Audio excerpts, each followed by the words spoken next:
Hi, everyone. Hello, hello, hello, hello, hello.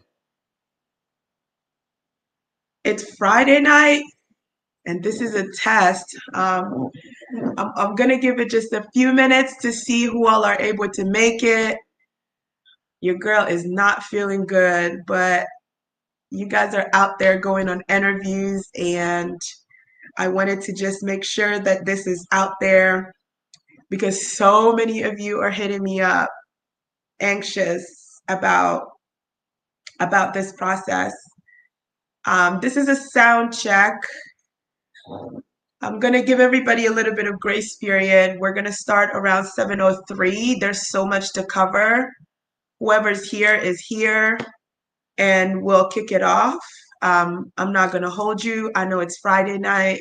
I'm not feeling good, so we're going to get here and get into it and be done. If you're joining me live and you are watching right now, please let me know, emoji, anything in the chat box to tell me that you can hear me loud and clear. I'd greatly appreciate that. And welcome. And welcome. Wonderful. Thank you. Welcome, welcome, Laura. Thank you. Thank you so much, everybody. I appreciate the sound check.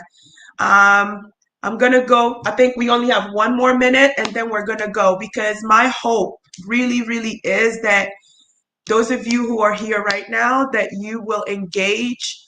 I don't play about the safe environment that I create. I want everyone here to feel comfortable asking the most fundamental questions. I don't care how basic you think the question is, ask it because trust me, I'd rather you ask me than invest a whole bunch of time trying to figure it out and then you're unsure if what you have is the proper answer or not. If there's anything that's not clear about what we're going to talk about today, please let me know. But this is a safe place, it's a safe environment, and I don't play about that. Everybody who the chat belongs to all of us, and I want everybody to have the freedom to express themselves in the chat exactly however you feel. If you've joined any workshop before, you know that this is like a redundant message, and you know that we love engaging in the chat and asking the questions very freely. I appreciate you being here. And so it's 7:03. It's Friday night. I knew that like putting on a live on a Friday night, the attendance may not be that great, but that's okay. It lives on YouTube into perpetuity. If it's your first time here and it's your first time hearing my voice, my name is Sele Traore Walaka. I am the founder of ReziPrep 360. This is a program that I have worked on for years and have refined. Its main purpose is being alongside pharmacy residency candidates at all levels, new practitioners, final year student pharmacists, to help you secure a residency at phase one of the match. I do that through a series of different services, mock interviews, as well as being your soundboard through any of the clinical challenge or presentations that you have and ideas that you're working on for the interview process, as well as the post-interview follow-up. Okay? To this channel, if you're new here, please like this video, subscribe to the channel. I'm really working intentionally hard this year to grow this channel so that I am accessible to more people. I don't want this to just be a service that only a few people have access to. And so for that, I need all of you guys' help, helping me spread the word and making me become discoverable on YouTube for others that are looking for targeted help. I've talked a little bit about myself already. In addition to podcasting, I am absolutely a match expert. I've been doing this for over 7 years. And a lot of the programs and services that I provide all center around you. In 2024, the match rate for the students that enrolled with me were all 96%. And that was hundreds of students that I work with. Everyone matched at phase 1. That's my commitment to you, to get you out of the match at phase 1. We have a lot to cover, so I'm going to run through it. There's a video that I just posted, and it said that it's the clinical challenge part 1.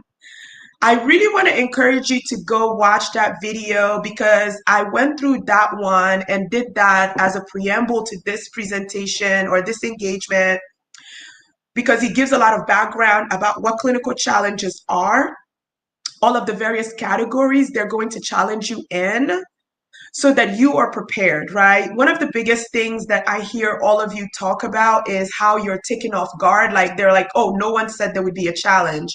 They only told me about preparing a case presentation, and then they whipped out this case and asked me to read it and go over it with residents. This is totally fair game, right? But if you are already preparing for something, and when they bring out whatever that thing is, you're going to learn to take a deep breath.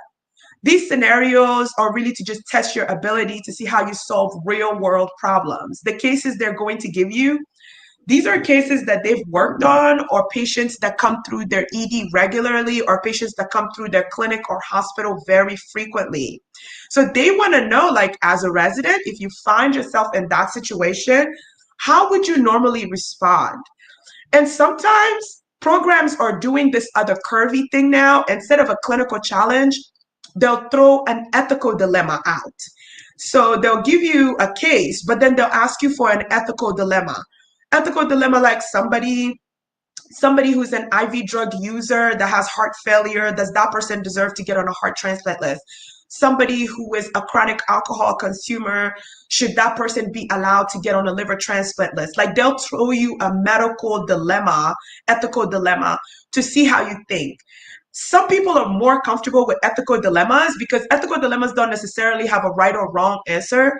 The only advice there is to keep your religion and your politics out of the mix. You really want to make sure that you're objectively looking at that case and what's in front of you about the patient's lifestyle and the patient's medical history, and looking at the demand to see if this person actually makes logical sense and is a good candidate for a transplant list, for example. So remember that it may not always be a clinical challenge. The programs will use these scenarios to evaluate your clinical knowledge, clinical thinking, and communication skills. I feel like the communication skills is the component that many of you struggle with. So the programs will prompt you and they'll ask you different questions to get you going. But the perfect scenario is for them to sit down and then they'll ask you, take us through this case, for you to be able to verbally run this patient down from the beginning all the way to the end, all the way to the plan that you have and other things you want to follow up on. I always want to know this because I always want to make sure that I am tailoring my presentation to who is here and what those people's needs are. Please tell me in the chat why you are here. What do you hope to get out of this session, so I can make sure that I keep all of you in mind as we progress through this session.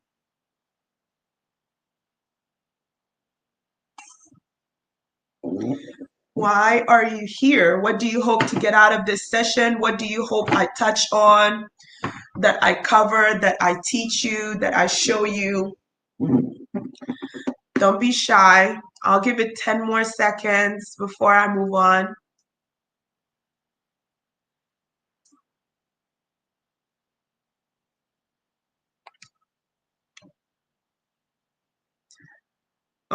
Okay. So I hope to be able to be successful on my community-based clinical scenarios. Very good. S. Edmonds is, so this is more about learning how to become confident. I will make sure that I go through as we go through this scenario, that I point out all of those bonus things that you can look out for and recognize so that you're moving through the case more confidently. Thank you for being brave and answering.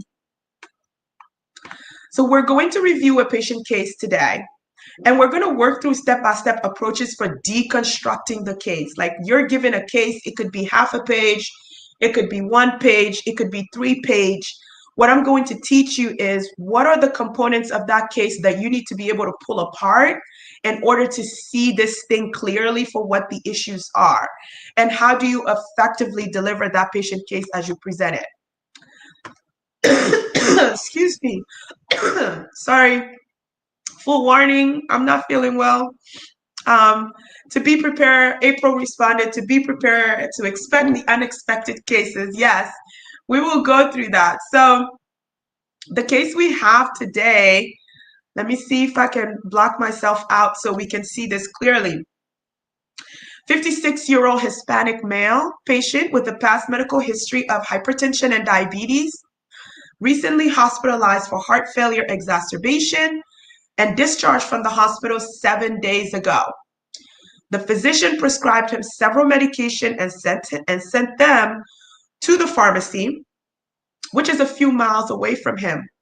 The patient does not have a car and therefore wasn't able to get to the pharmacy until today, when a friend could drive them. If you are reading this already, just right away, right? The first thing that should stand out in your mind, patient was discharged 7 days ago after a hospitalization for heart failure exacerbation, and they are just getting to the pharmacy today to pick up their discharge meds. That is 7 days without any medication that was newly started in the hospital. I want you to remember that. So you go on and you do a chart review on the patient and you learn a few more things. Pronouns that are preferred. The primary language for the patient is Spanish. English really as a beginner. $20,000 a year. That is a patient living well, far, far, far below the federal poverty line, right? They have no health insurance. We expect that with an income like that. They have dyslipidemia, GERD, HFrEF, hypertension, and depression. Excuse me. They have no primary care providers. They're a smoker. Patient denies any alcohol use, and they are married. So right here, these are some of the things that help you get a global picture of who your patient is and the type of special needs the patient could have. Even if these are not clinical information, I want you to pay a lot of attention to these little pieces of details they're going to give you about the patient's social history, so on and so forth. Like of note here, the patient is a smoker, right? Then they'll give you labs. They'll always give you labs. Some of the labs are fillers. Some of the labs are not important. But some of the labs you need to be ready for.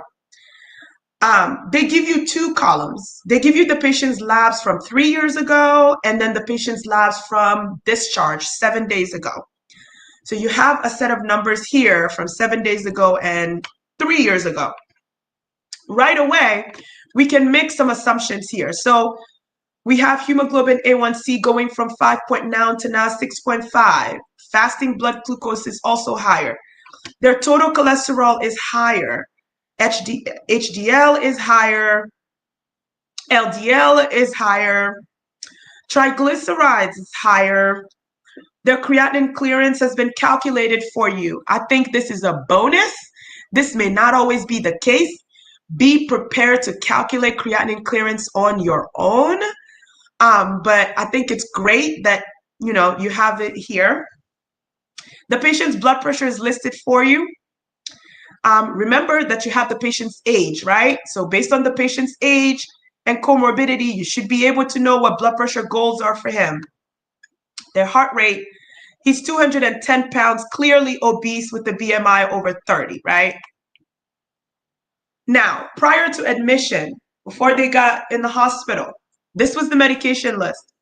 Amlodipine 10, rosuvastatin, and omeprazole.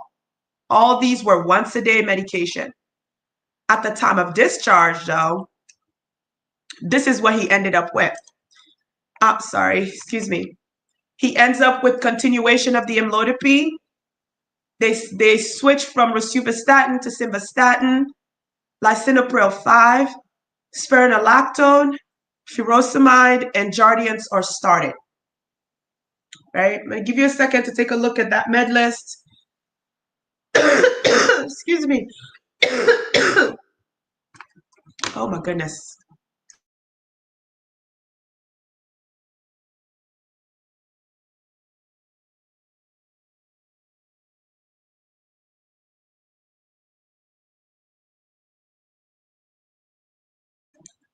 All right. So this is your clinical challenge. Identify all of the medication-related problems for ST. It is very, very, very common that they don't give you 3, 4, 5 questions per case, that they ask you one principal question. And let me tell you the reason why I prefer those. I prefer the challenges that leave room for all of what is possible than the clinical challenges that force you down a particular path. Because some of the clinical challenge, question number 1, calculate creatinine clearance for this patient. Question number 2, what are the 4 pillars of heart failure drugs? Which one of those 4 pillars is this patient missing? Based on the patient's creatinine clearance, does the Jardiance needs to be adjusted? Is this patient a good candidate for spironolactone? Is this like, they're going to force you to go through the patient case in a particular way, versus a great clinical challenge is supposed to leave all of that possibility open so that they can see how you think, how you rationalize, what you draw from a patient case, so that they can see where the knowledge gaps are, but also what your thought process is. And so when you're faced with these things, I don't want you to be thinking very limited. And I don't want you to be thinking like, oh, they're expecting me to find X and I have to find X. Because guess what? The way they grade these things is they'll say it's a rubric. If she's able to identify 3 medication-related problems, she's going to get a 5. If she's able to identify 5 medication-related problems, she's going to get a 7. More than 5, she's going to get a 10. Like, that's just exceptional, right? It's usually the well-structured one. It's usually going to be a rubric. They'll say if they're able to identify the number 1 medication-related problem, they'll get 3 points. If they're able to identify 2 medication-related problems, they'll get 5 points. So this is why I tell you guys not to stress over the clinical challenge too much. Be prepared, but they are very, very interested in hearing you think things through. They're very interested in hearing you think out loud, because you don't know what type of points you're picking up as you walk through your logic and your thought process with this case. It's why it's so important that the cases that are open-ended, you have an opportunity to get all these little bonus along the way. So if we know that the clinical challenge is asking us to identify the medication, or identify all medication-related problems with ST, the first thing that I would recommend is to isolate the patient's background information. Who is this patient? Like, that's the question. Who are you, sir? We need to understand who they are. That is things like this patient's age, right? So we start with all these things. This is who is in front of us. These are the objective things we know about this patient. We know that it's a male, they're Hispanic. Excuse me. Lord, we're going to get through this. I'm sorry, guys.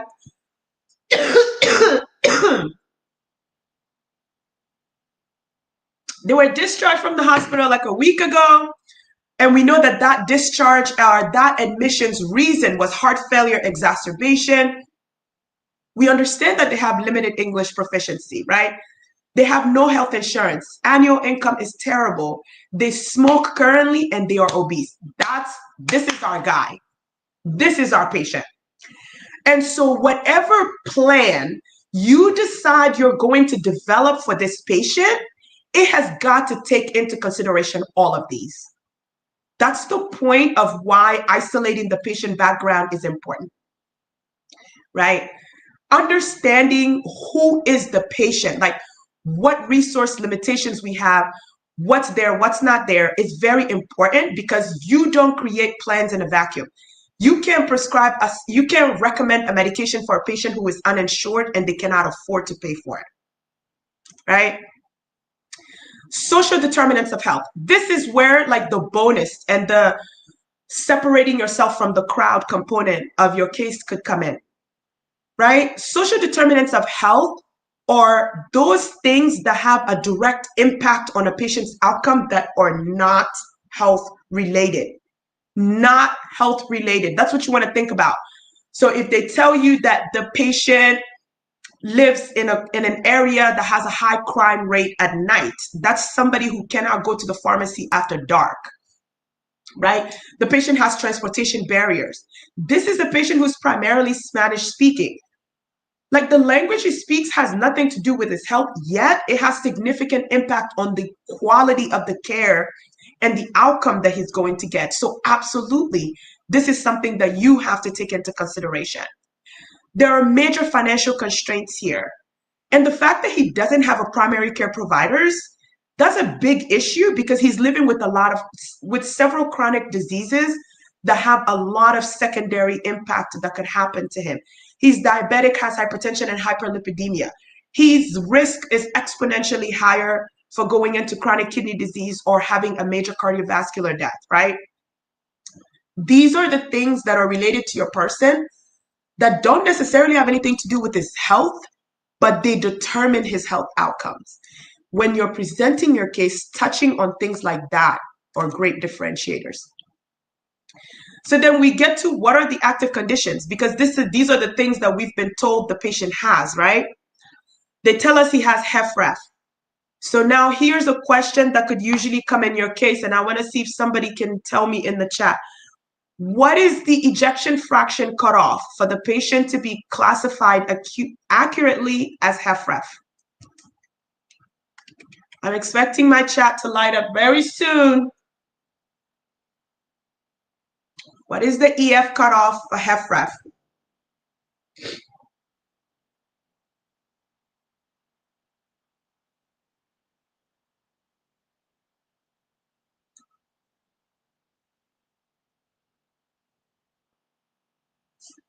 Yes, Laura, thank you. So April is at 30%. 30% is HFrEF, but the threshold is what I asked. The question is, what is the threshold, right? Once the patient has a EF less than 40%, we used to be at 45%. Now we're edging closer to 40%. But these guideline updates are incredibly important. They're going to ask you questions like this. Oh, well, what is the cutoff for HFrEF, right? If somebody has an EF, anything less than 40%, we can confidently say that they do have HFrEF, right? Hypertension, dyslipidemia, GERD, and he's newly diagnosed with diabetes. Now, does anyone recall this patient's A1C? I'm happy to go back because I'm going to tell you a little trick that they play here that I tossed in here. Hemoglobin A1C of 6.5. Is that diabetes or pre-diabetes? 6.5. Yes, Ravina, you're correct. Now help me classify that A1C of 6.5. Is that diabetes or pre-diabetes? Which is it? According to the most recent ADA recommendations and guidelines.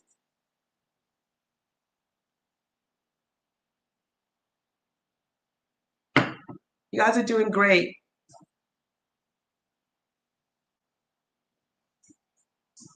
Anyone? If the patient has an A1C of 6.5, are they diabetic or pre-diabetic? April's got diabetes. Diabetes. Diabetes. Okay. What is the cutoff for pre-diabetes? I'm doing exactly what they would do in the case, by the way. Not giving you any feedback that you've got it correct or not.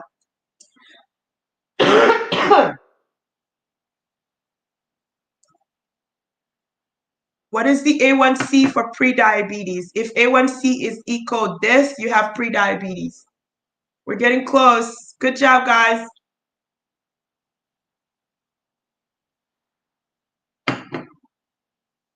I'm trying to show you guys something.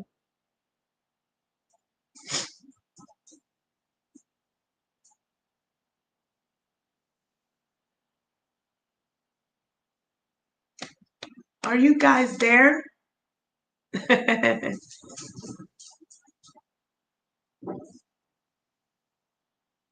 Thank you, ma'am.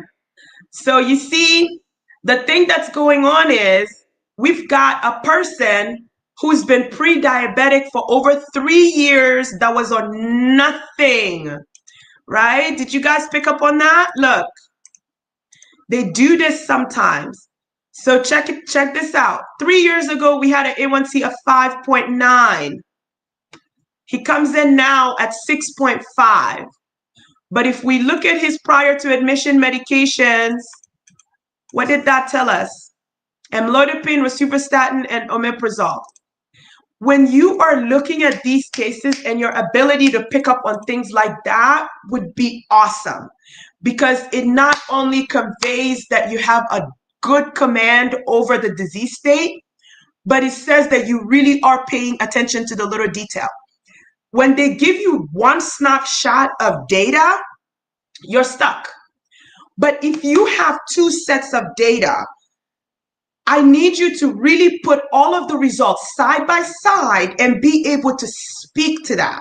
Whether the lab results are from 2 days ago, 24 hours ago, 2 years ago, your assessment and how you go over that patient cannot be without commenting on the fact that patient was pre-diabetic 3 years ago.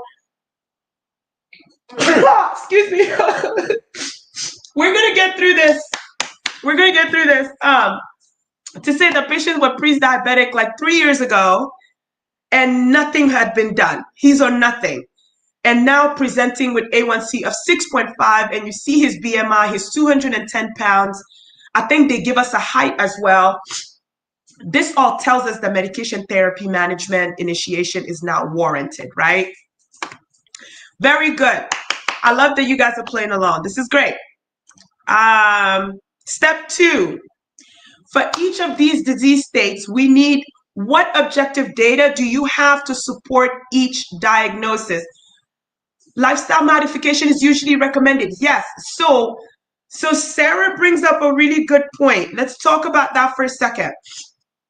For pre-diabetic patients who don't have clinical ASCVD, this distinction is very, very important for you to understand. Because what the guidelines talk about is if you are pre-diabetic and your ASCVD risk score is moderate or low, we can still engage in lifestyle modification. But if you remember, you've got a patient who's already got hyperlipidemia and hypertension and now is trending on your diabetes chart. At that juncture, lifestyle modification trial may not even be 3 months, but we need to really introduce drug therapy in the midst for that patient in order to maximize their outcome and prevent disease progression. Is that clear? If that's not clear, please tell me so that I can explain it a little bit better. Because Sarah raises a very, very, very good point. It is a very good point. Oh, and don't forget that he's also a smoker, another added ASCVD risk. I want to make sure that's clear for everybody. So A1C is 6. A1C going back 3 years. A1C was 5.9. Makes sense. Okay. Okay, that is a good point, but that makes sense. Okay, good. I'm getting concurrence in the chat. So if we think about 3 years ago, A1C was 5.9. Medication may not have been a first thought, and it makes sense that someone thought lifestyle modification. But if 3 years ago what we had was hypertension, hyperlipidemia, active smoker, really metformin should have been introduced at that juncture. And looking at his other cardiovascular disease, some even would make a case for novel agents to be initiated at that point to completely bypass metformin. But most formularies won't allow for that, right? We're not going to get overly complicated. But the point I want to make is the A1C does not exist in a vacuum. And if you have a patient who has all these established clinical ASCVD risks, drug therapy has to be added to the mix to help maximize their outcome and disease progression and preventing disease progression. Excellent point. So objective data, I feel like we've touched on the first one already, right? The ejection fraction here would be what we need, and they don't even give us that. So let me tell you what's cool about clinical challenges. You guys go in believing that you can't ask questions. I want to prepare you for something. Your case may be intentionally incomplete. This is also fair game. You see here, they tell you patient has HFrEF. No one gave you an ejection fraction. There's no ejection fraction anywhere here. I have no ejection fraction for you. But if I was in your case, I would expect you to raise that as a question. Do I have an ejection fraction for the patient? Right? I would say, assume it's less than 40% and work with that. Right? Because it doesn't matter if EF is 25 versus 27 versus 37 versus 35, but it gives me a really good idea that you are looking for objective data to substantiate the medical problem. That's what that does for your reviewer. For the diabetes, the hemoglobin A1C is there to help substantiate.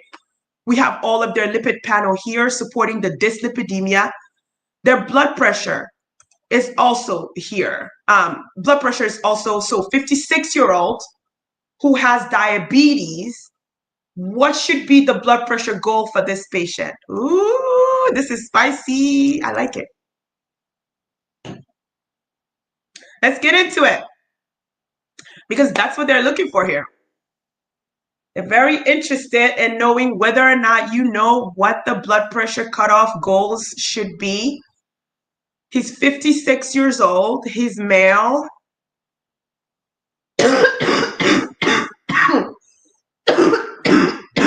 Lord have mercy. Let me tell you something. Excuse me. Let's try.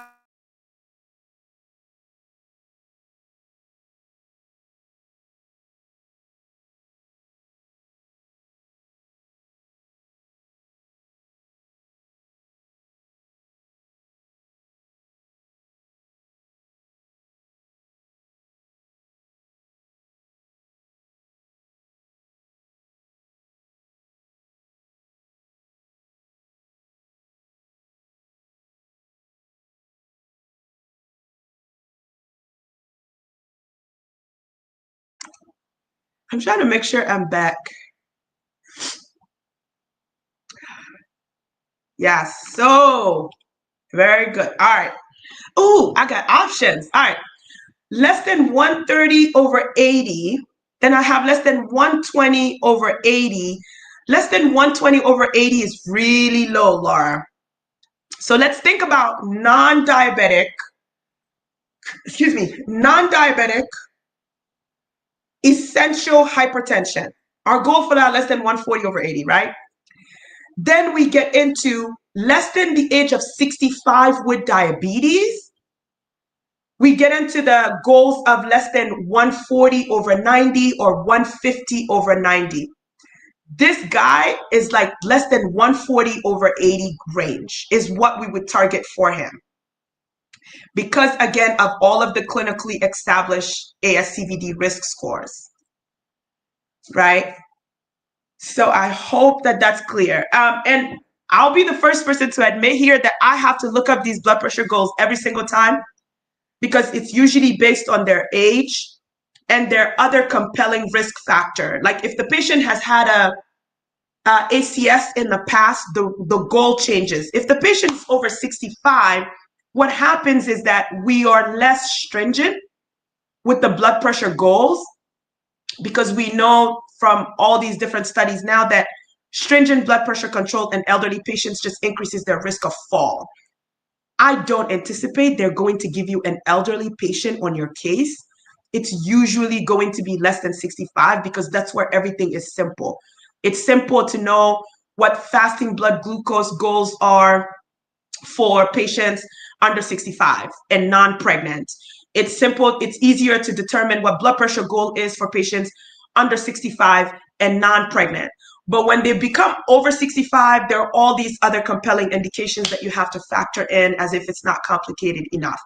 I think for any case, your ability to identify that the patient has hypertension and that they need antihypertensive management and that you know what the 4 recommended classes are for hypertension management, that's where your points are going to come from. I'm trying to remember what else. Because what you see here is there's all these different things, and your points could come from anywhere. Like, I've had candidates where they identified only one problem, but they worked the heck out of that problem so well that they outscored someone else who could identify 3 or 4 problems, but couldn't tell me anything about how they arrived at those issues. So that's why I tell you, your anxiety is not unfounded, but if you know the heart failure is your thing, or you know the hypertension is your thing, or diabetes is your thing, I want you to go after the thing that you can substantiate really well and work that out, because the points are going to come from somewhere. Okay. So when we look at the labs, this is what we do, right? So we have A1C going from 5.9 to 6.5, LDL, goal is less than 99. This is how you want to talk to them. What are the goals and where the patient currently is? With the creatinine clearance of 68 mLs per minute, the patient is going to be able to do well with a lot of drugs. Like, you're not necessarily concerned about renal dose adjustment. In most cases on clinical challenges aren't going to put you in a position where you have to do a renal dose adjustment. They will put you in a position where you have to know that, oh, no. Patient's having acute kidney injury. I need to take this drug completely out of the mix. But they're not going to put you in that situation where you have to actually say, I have to take away a daily administration because based on their renal cutoff, unless they give you a laptop where you can look up renal dosing, they're not going to do that. It's never going to get that complicated. So when we look at the medications, right? 3 medication-related issues for this patient. I always tell you guys to look and work around 3. Work around 3. The reason why I say 3 is because 3 is a nice little round number. People remember things in triads. I like 3. But what are 3 med-related issues you guys find with this patient? I wonder what I have here. You don't have to know all 3. You can drop 1. There are a few of us here. We can each take 1. I don't want to start us off.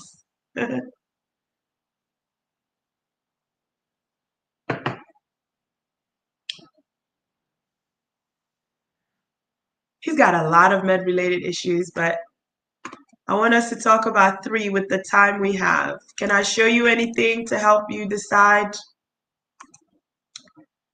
This is labs. Okay, chat's coming alive. What do you guys have in here? Simvastatin should be changed to a high-intensity statin. Okay, medication-related problem number 1, Laura's finding is medication therapy optimization. We think that the patient is a candidate to switch from simvastatin to a high-intensity statin. Love it. Oh, April had the same. So everybody's picking up on the statin. Very good. All right. So if we stay on the statin component a little bit, you'll get points for identifying the therapy optimization need. What are your options for high-intensity statin? Do you have a recommendation for medication? We'll just start with medication.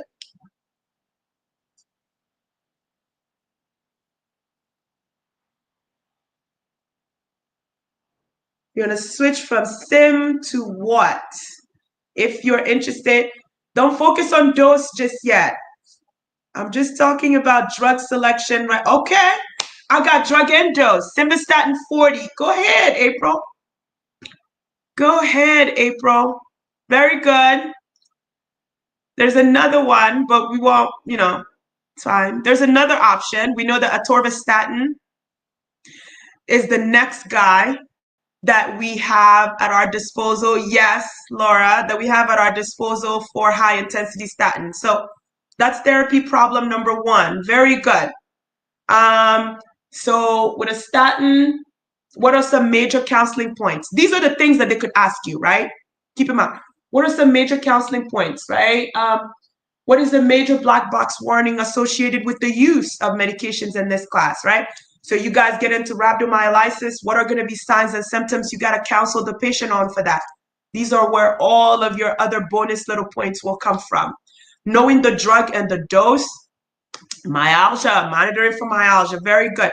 These are where all of your extra little bonus points will come from.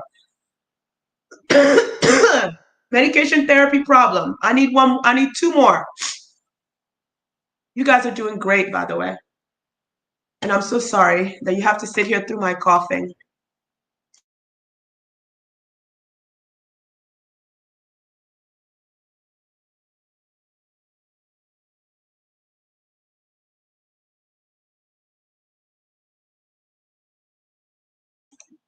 Woo! Somebody came through with a win. No BB for heart failure.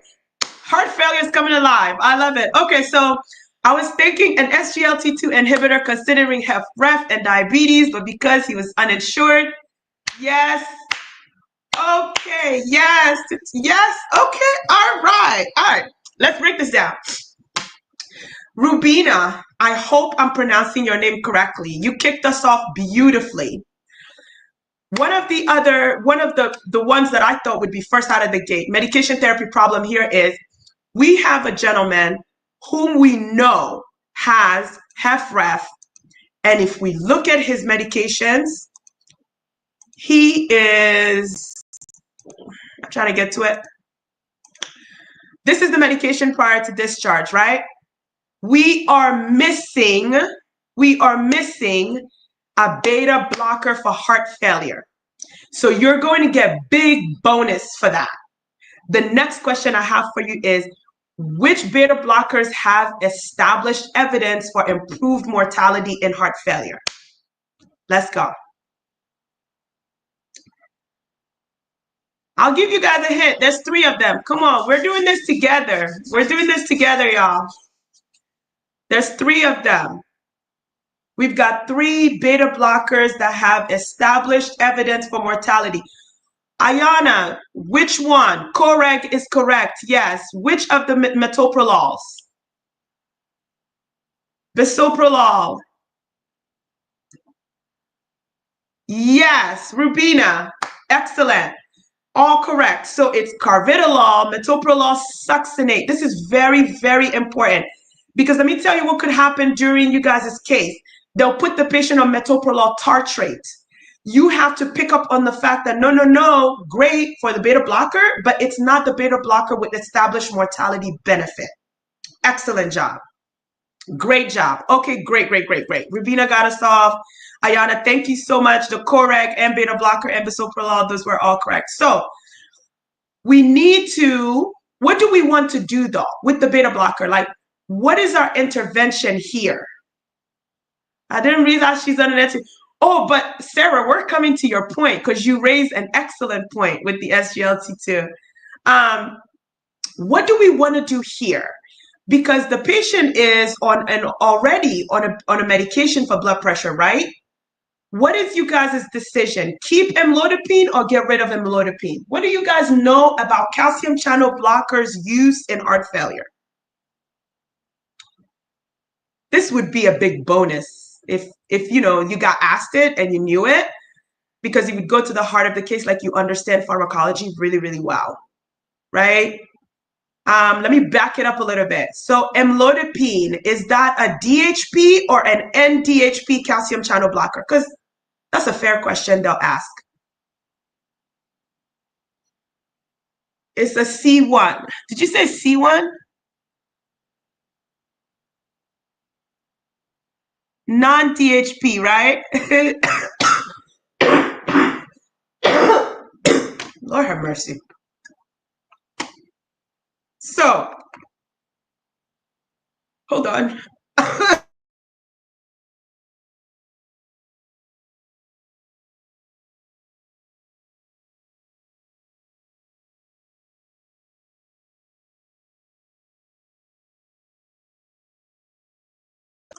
All right, okay, I'll teach you guys a trick.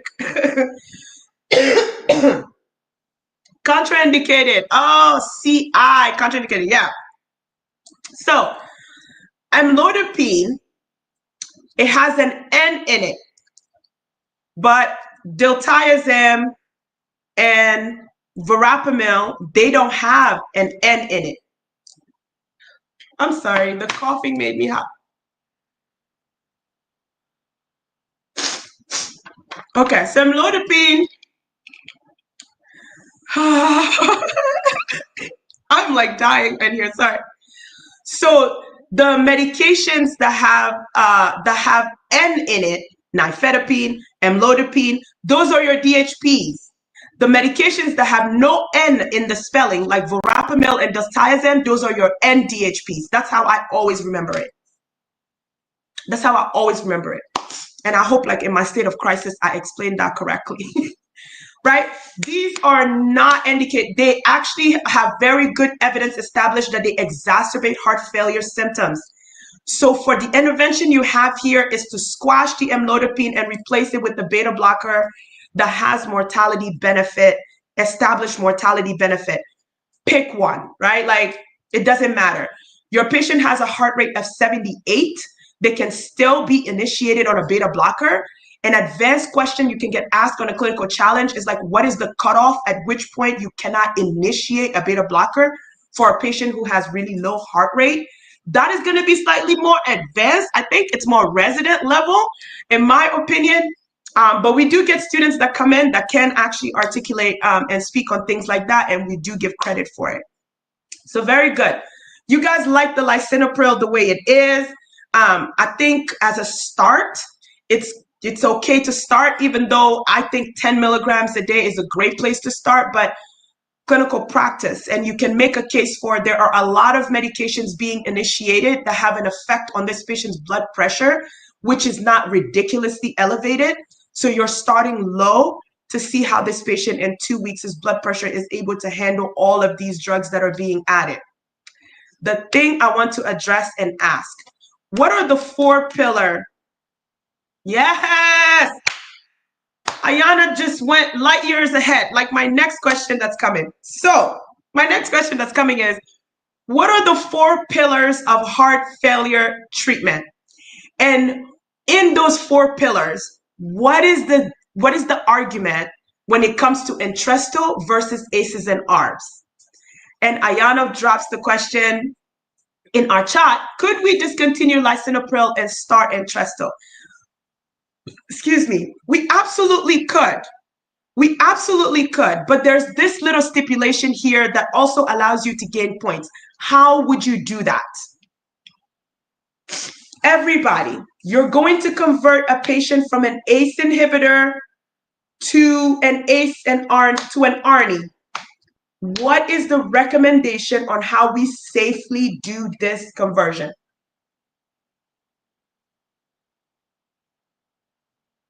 36-hour washout period. Yes. Oh, y'all are gonna make me emotional. Y'all are killing it. These are where your extra points are gonna come from, folks. Like, don't sleep on pharmacology. Like I'm telling you, I always tell people, everybody wants to go in there and be like clinical pharmacist extraordinaire. You know where your points are? Your points are on the ground floor. Ground floor, exactly. Your ability to say that you're going to discontinue the lisinopril and give the patient a 36-hour washout period and then initiate the ARNI, even if you don't know what the ARNI starting dose is, you're going to get excellent points for that because it's safe and it's appropriate medication therapy recommendation. I'm so proud of y'all. The second part of my question was, what are the 4 pillars? This is a very fair game question. You need to be able to tell them what are the pillars for heart failure management. Let's count them out. ACE, ARBs, and whatever, that's one class really. We're just talking about RAS inhibition. We have beta blockers. We now have MRAs in the form of spironolactone. Then we have SGLT2s, and the loop diuretic is there as needed, right?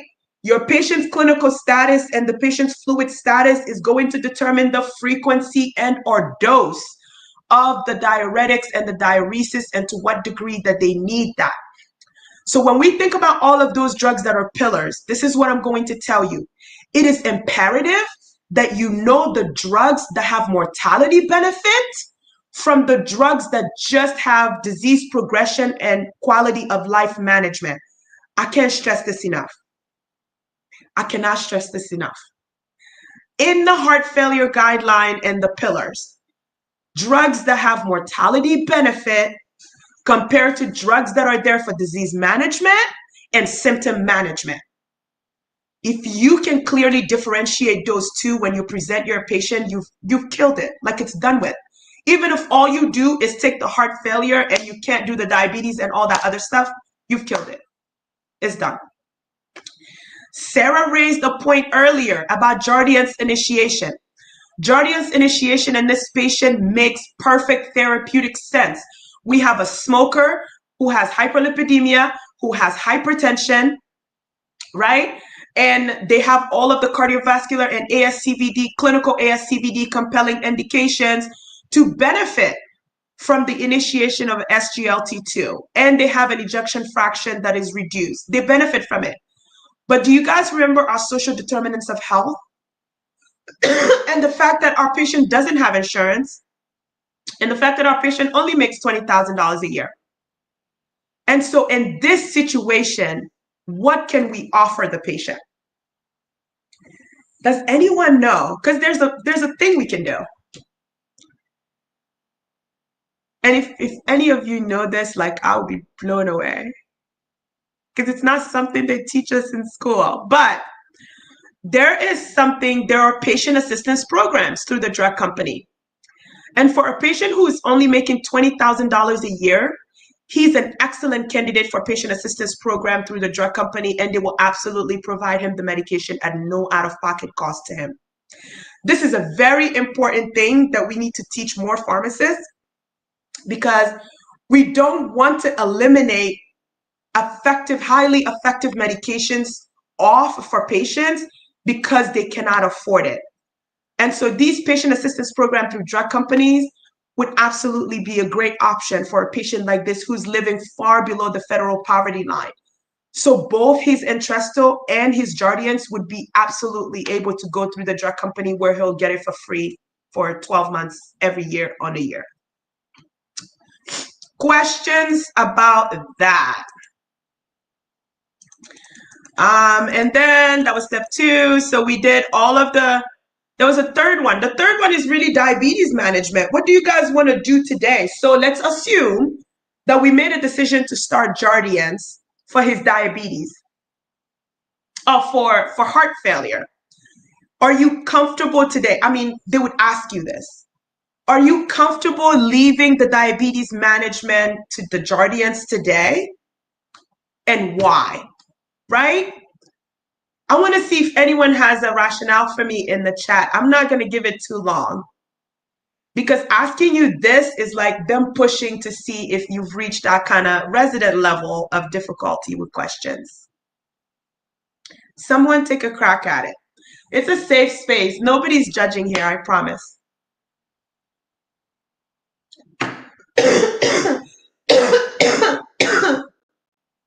Lord have mercy.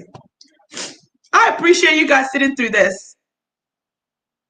April hits with, it has cardiovascular benefit. Yes. So the question I'm asking is, you have a patient with the hemoglobin A1C of 6.5, and you started the Jardiance. It's really for heart failure mortality benefit, right? Like you said, the cardiovascular mortality benefit. Is that all you want to do today for his diabetes? Is there anything else we can do for his diabetes at this juncture? Or you want to do? Let me not say it that way. Is there anything else you want to do for diabetes management today?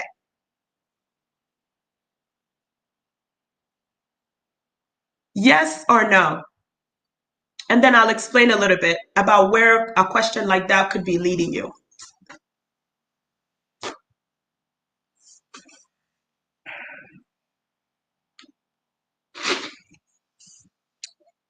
Anyone?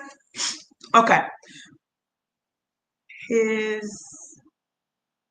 I would consider adding metformin for his diabetes. Okay, so 10 milligrams of Jardiance, it's not the maximum therapeutic.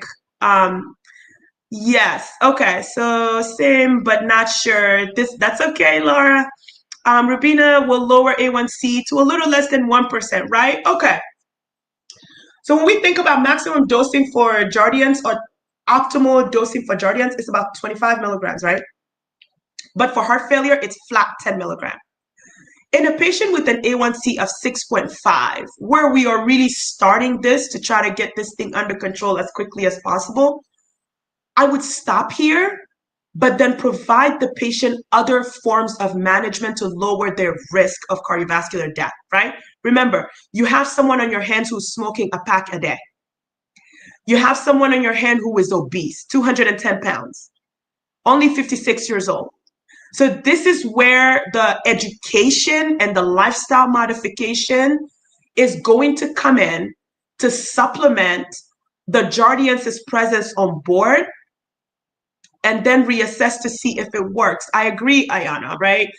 And you can reevaluate him, but you have to be doing this with the full understanding that, yes, polypharmacy, with the full understanding that he has to understand what is going on right now.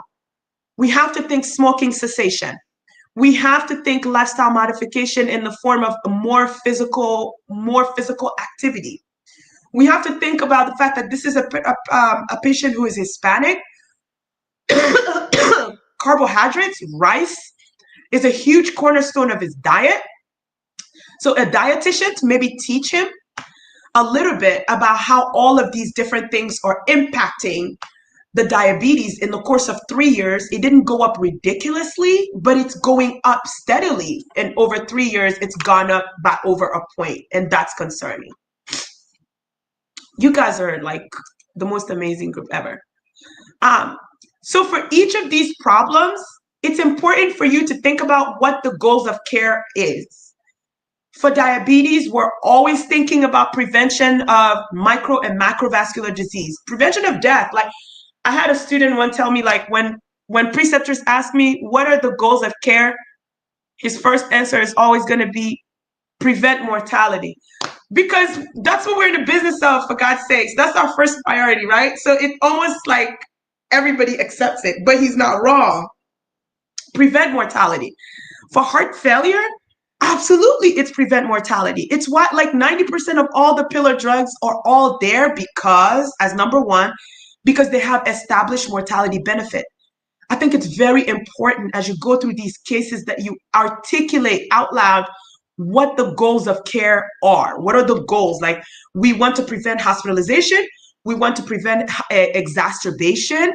We want to prevent micro and macrovascular damage secondary to diabetes. We want to prevent sudden cardiac death through uncontrolled diabetes. Do not assume that like these preceptors are going to know what you're trying to say or they'll read between the lines. I encourage you to really think out loud. I encourage you to let go of all of the anxiety of like, oh, I'm going to sound so stupid or I'm going to sound off. It's the reason why like I forced you guys to participate in the chat, because this is what it's going to feel like. In the middle of a discussion, they'll pause and they'll toss out a question. Work through it. I will consider this, or I would do this. Yeah, I would think about the Jardiance, but the patient doesn't have any insurance. You may think that that's not the correct move, but you've gotten a point right there because you picked up on a social determinant of health factor that could affect patient outcome.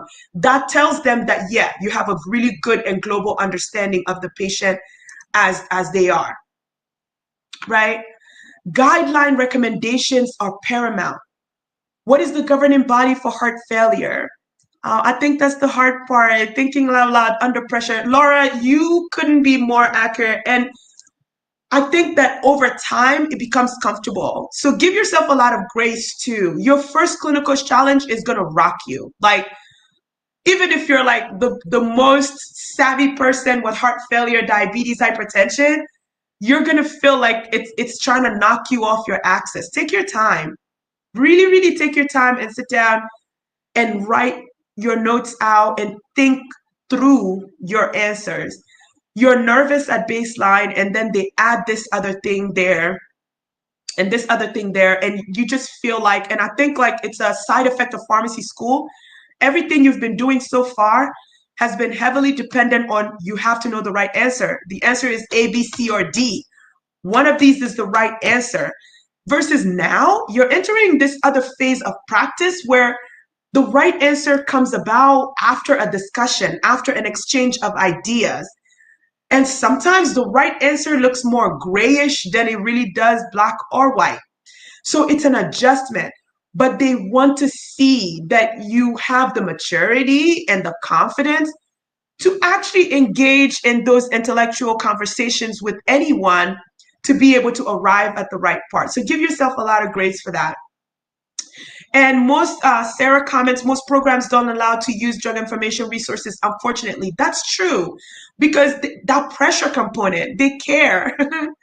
They care and want to see that you hold up under that pressure component. And I don't know about you, but like something weird happens with me. Like once I know that someone is trying to get a rise out of me, then that's it. They never get it. They never will get it because I know what you're trying to do.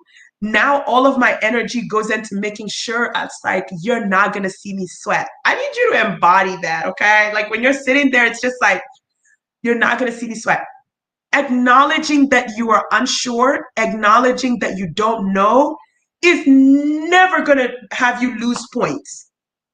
Like you're not going to lose points for that. You're just not. But if you guess and you guess incorrectly and they know you're guessing and you're making it up as you go along, that could be problematic for you because there's nothing more scary out on the floor than an overly confident resident who's just winging it. No, we are deathly afraid of that. Deathly afraid of that. Some things you want to keep in mind, I've already talked about it. You want culturally competent care, right? Like you want to make sure like if the patient is Muslim, right? Pork-based heparin may not be the best option for them. Other religious, other people with other religions have other things that have to be observed. But think about culturally competent care is that a lot of cultures around the world, carbohydrates is their main base, right? So when you talk about counseling points, telling people patients like, don't eat white rice and don't eat this and don't eat that. But it needs to be culturally competent. Teaching patients about portion size and the importance of portion size. Sorry, that may be way more effective than trying to tell them not to do it at all. Your plan should include both immediate and long-term needs of the patient.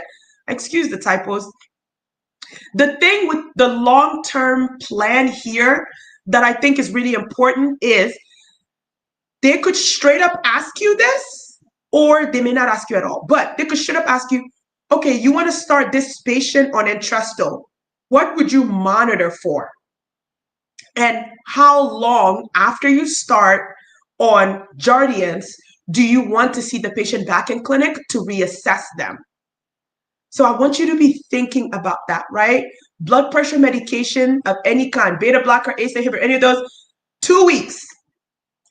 You want to see that patient in 2 weeks, but their blood pressure is not going to get better the next day or the day after that. It takes about 2 weeks to fully gauge the impact of that dose increase or that drug initiation has had on that patient's blood pressure, right? So when unsure, I always tell them, when unsure, say 2 weeks for chronic disease management, right? And Entresto is the same way. Jardiance, same way. Like I think Jardiance, there's data on it that after 1 week, some of the glycemic effect of it that it has can be observed. 2 weeks. You don't want the patient coming back to the hospital regularly like that, right? You can bring them back in 2 weeks where you have an opportunity to assess all of the medication changes that they just went through globally, and then make a recommendation as to whether you want to change some stuff, increase some things, so on and so forth. But do not forget monitoring parameters as either a direct question they'll ask you or something you should mention about when you will assess and what you would monitor, right? You're starting the patient on spironolactone and Entresto, right? Potassium is something you got to keep an eye on for this patient and things like that. Their renal function is going to be something you got to keep an eye on, even though clearance tells you that they have decent renal function. You guys, I am here to answer any other questions you have about what we talked about today. the way the clinical case, I posted a video prior, and in that video, I talk about all these different categories because today I wanted us to actually run through a case, and I put that as the lecture component. That has been posted for you to review anytime. Please like and subscribe to the channel. It just really supports me and helps me. I really appreciate it. But watch that video because there's a lot of questions over the years that candidates have faced during their interviews that are there because I compile all this stuff that people come back with. But my goal here today was to just do a simulation of an actual case that I put together so you can see the type of questions that could come up and how they think. But they don't expect you to know all of it. And so that's why I tell you, if you read the case and there is one problem that you're like, this is number one, and I feel like this number one problem, I've identified it and I can work it thoroughly, put all your energy into that, you're going to do great, you're going to do well, because all those other things, it's impossible that you not at least touch on one or two things. So give yourself a lot of grace. This is not easy at all. But I appreciate you being here on a Friday night when there's a bunch of other things you could be doing. You're spending your hour with me. And I just pray to God that you find it beneficial and that it was helpful in the slightest way, because that's what I'm after. I'm just trying to do a little bit to get you guys along. I'm rooting for you. Questions? Thank you, guys. I appreciate it. Thank you so much. You guys are so sweet. Thank you. Thank you so much. I appreciate it. And everybody, please have a wonderful, wonderful evening. Continue to keep an eye on Instagram and TikTok as I keep answering questions on there and giving feedback and all these different things. But it's really a privilege for me to be a part of you guys' journey. And I look forward to everybody having a successful phase 1 match and interviews as February officially kicks off next week. And I know everybody's going to get knee deep in it. Thank you so much, Laura. Thank you, Sarah. I have a mock interview tomorrow. I believe it's with you, Sarah. I can't remember, but I have a mock interview on Monday, I think it is, or Sunday. I don't know. But I'm hoping my voice can get decent, and I'm resting tomorrow. I promise. I'm not doing any work tomorrow. Have a good night and good weekend, everybody. Bye.